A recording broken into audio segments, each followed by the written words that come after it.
We're always told that having a high IQ is like a golden ticket to an easy life. But what if that's not really the whole story? Today, let's dig into some of the hidden psychological struggles that can actually come with exceptional intelligence. So, on one side, you have this popular idea, right? The perception of what it means to be a genius. Just effortless success, everything comes easy. But then, there's the reality. For a lot of highly intelligent people, it's a world of hidden struggles. It's this constant internal battle that most people just never, ever see. And that leads us right into the first major challenge, the overthinking mind. This is that crazy paradox where your greatest asset, that incredible processing power in your brain, actually starts to work against you. Okay, let me ask you this. Do you ever feel like your mind has way, way too many tabs open? Like a web browser that's about to crash? Yeah. If that sounds familiar, you are definitely not alone. It's the classic sign of a mind that's just always, always working overtime. This is what we call chronic overthinking. It's when your brain gets completely caught in this loop.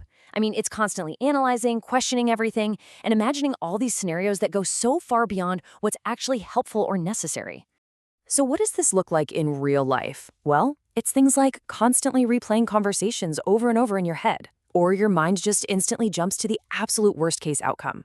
It can even mean having a hard time with a simple decision, just because you feel compelled to analyze every single possible angle.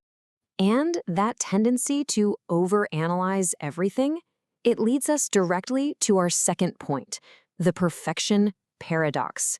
This is that incredibly frustrating feeling of never, ever being quite satisfied no matter what you accomplish. And here's the thing. A highly intelligent mind isn't just a world-class problem solver, it's also a world-class problem finder.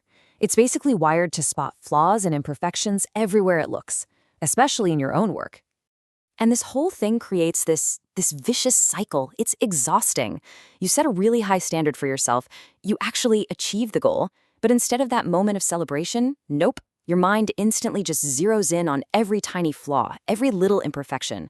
So you're left feeling unfulfilled, and then, boom, the whole frustrating process starts all over again.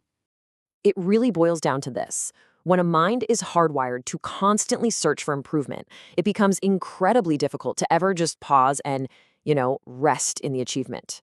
Now, this constant analysis and this endless search for perfection, it all comes at a cost, which brings us to our third big struggle, the exhausted brain. Seriously, think of it like a powerful engine that simply will not shut off. And when you've got a brain that rarely, if ever, actually slows down, it inevitably leads to a mind that completely burns out. It's really not a question of if, it's just a matter of when. The costs of this are very, very real. We're talking about feeling completely drained even after a full night's sleep, or being way more emotionally sensitive than usual. That creative energy you used to have, it's just gone.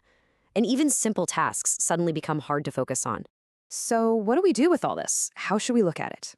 Well, let's try reframing the whole thing. What if these struggles aren't some kind of bug in the system, but actually a feature of a high-powered mind? Think about how these all connect.